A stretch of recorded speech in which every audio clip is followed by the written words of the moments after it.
Happy Friday. I'm DJ Palindromeda. This is the live show. Very glad to be here today. We're joined in station by Alyssa Gengos. Alyssa and band, it's all you.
Connected to college radio. Ooh, okay. What does it mean to you?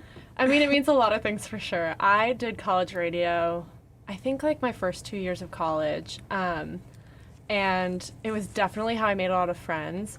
But also, I don't know if it's like this at USC, but at the radio station I did, which was WABAR, which is the Barnard radio station in New York City.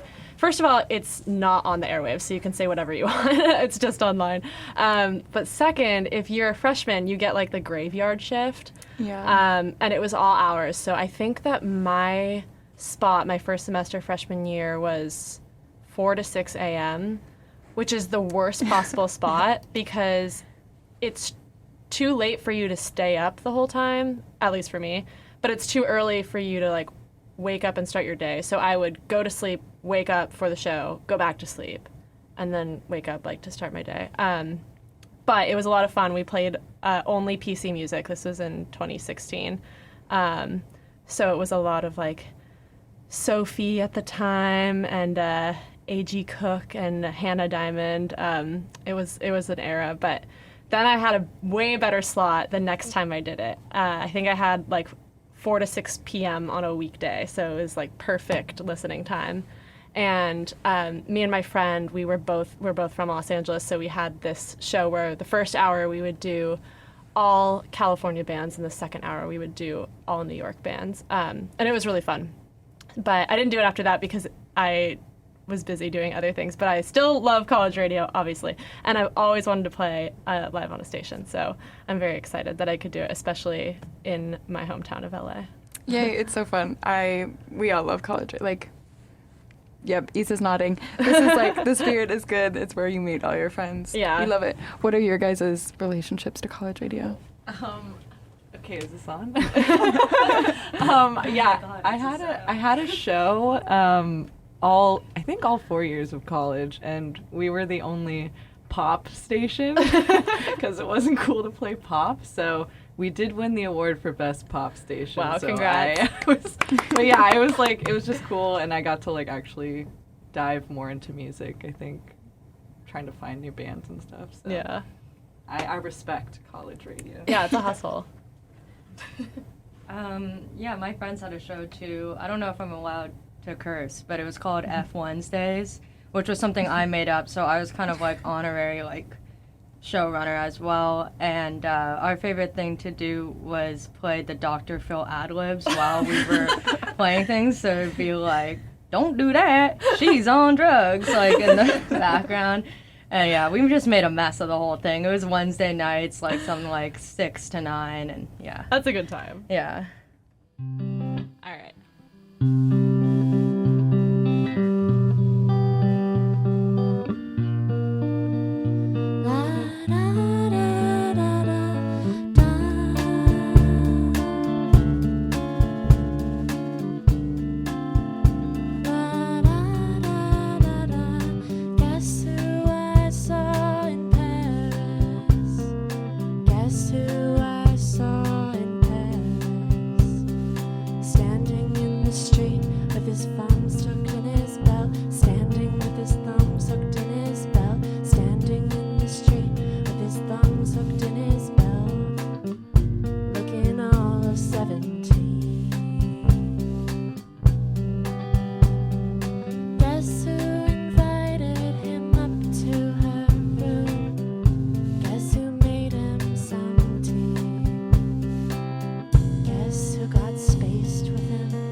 So you said you've lived in New York, LA, you're from LA. Yeah.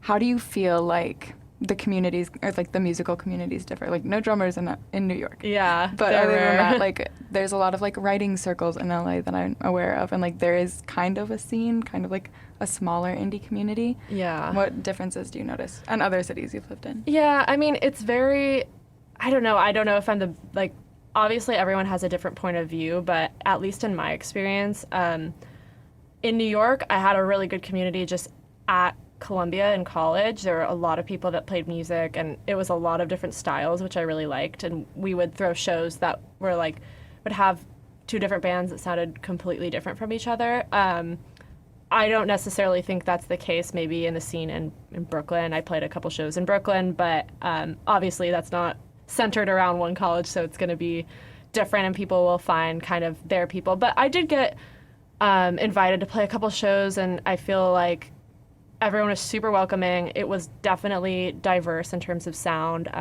which I like. I think that's great because nothing should all sound the same. I think my experience in LA is like a lot more I keep in my little pocket because I have a lot more friends here that play music, and that's like one of their main things. And most of them are bands. I feel like I might be a little bit of the outsider with the more singer-songwriter style. But I mean, everyone's super supportive. There's a lot of really great venues, like around the kind of Echo Park, Highland Park area, like lots of good bars to play. I haven't played a ton of shows in LA because I only moved back here after COVID and it took a while to get going again. But I think also, I mean, to your point about the writer circles, I feel like musicians in LA have a little bit more of that like Hollywood industry kind of slant, and not to say that's bad at all. I personally like it better than in New York. I feel like, I mean, the classic thing is for New Yorkers to hate on LA. But Juno's actually a convert. We were talking about this because she's from New York. But like, I love both LA and New York. And eventually New Yorkers sometimes come around to LA, but it always takes them a really long time. And I think that I almost feel like the music scene here is kind of more of like a secret because people say, oh, it's like, that can't be good. You guys have to be like, you know, just the pop machine, whatever. But there's actually a ton of really good bands, and they're so nice and like welcoming, and it's like for the heads only almost. I don't want to sit inside. I know I'm just wasting light, and well, so are you. Now I'm breaking down.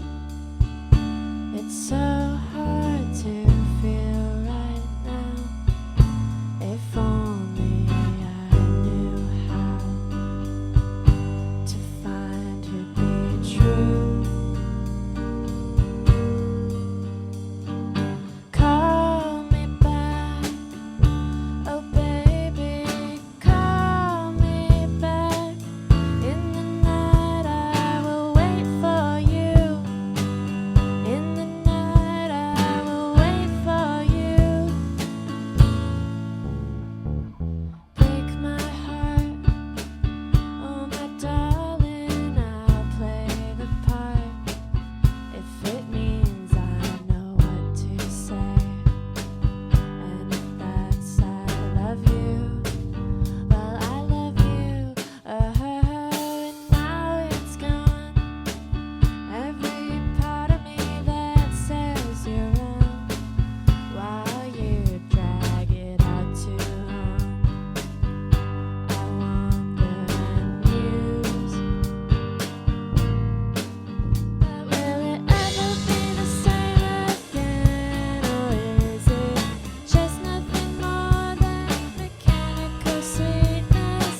Thought it was all pretend.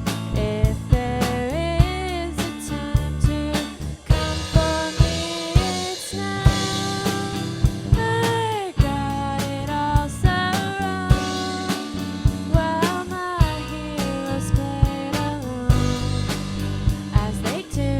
Don't you know I can't sleep at night with this all on my mind? And while it's on my mind, I'd like to ask you to please tell me when, oh baby, tell me when I'll escape this daze I'm in. Let me out of this daze I'm in.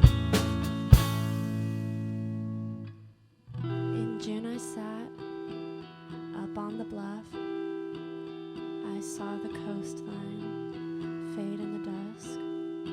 Now that it's gone and out of hiding,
You have an album that came out just over a year ago. Yeah, last So February. is Amanda and Justice on that, or did you do that? No, I recorded that.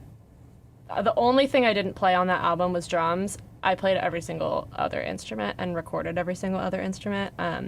So it was very much a solo endeavor. But I hope to learn how to play drums. And Cool. yeah, for the next one. Do you produce a lot of your own stuff? Like Yeah. beginning to end, songwriting to putting it out? Yeah, This is your so I mean, I project. do everything from the songwriting to the recording. I mean, I recorded the album by myself with one mic, just like in living rooms, like in my living room and in my mom's living room. And then I mixed it on headphones, which is so forbidden, but I didn't have studio monitors, and I still don't, because I couldn't play them loud in an apartment, so I just thought, like, why would I do it? And also, I feel like a lot of people listen to music on headphones or like AirPods or whatever anyway. So I would mix it on headphones and then go listen to it in my car to have the speaker effect. Yeah. Yeah, but then I didn't master it, but yeah, I did everything else. That's really cool. I know you said, like, there were bands where you specifically wanted to use a drum kit, and there's, like, synth. So where, but you also played, like, Buffy St. Marie. Yeah. So, like, where is your in-between right now? Do you feel like searching for, like, kind of an electronic sound versus something more folky, I acoustic? mean, yeah, it's really fun to play live with just, I guess, like, I don't know if bare bones is the right word, but just, like, the basic instruments, I think, is just, like, it's such a fun experience playing live like that. And even though I do like to use more electronic or, like, not, I guess, acoustic sounds, so on the album there's a couple drum sounds that were, like, totally digital. I think they're, like, samples from the Roland TR 707. I would layer those with the real drum sounds, so it's, like, both at the same time, because I didn't want to get, like, too mechanical, for lack of a better word. But I think that I'm really interested in kind of that point between, this is actually ties in with the album title, the point between, like, super mechanical and superhuman, that sweet spot. So I definitely have been messing around with synthesizers, and I want to get more into, like, analog effects. This album was made completely on my, like, broken laptop with a torrented version of Ableton, so it's very digital, but I hope to get more kind of, like, analog and experiment more in the future. Oh, Canaan Dune, I'll see you soon, all across the valley now, sitting still in that great big house, while I'm in my brother's room.